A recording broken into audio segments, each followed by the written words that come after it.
All right, here's the project all finished up.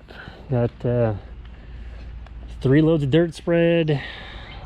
I think a 40 or 50 pound bag of tall 5-star tall fescue seed and some starter fertilizer, and then we had 7 of the small rolls of Curl X, and then he had a couple old bales of straw that we just kind of shook out here by hand because I don't think he was planning on quite having this much of a big dirt area in his yard. But the more we did, we just kind of wanted to work it further over. So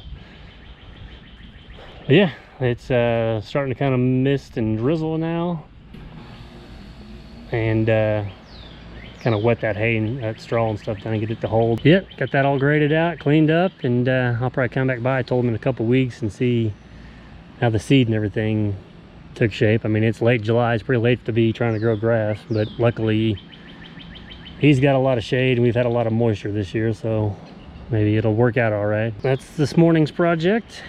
We're gonna load up and head to the next one.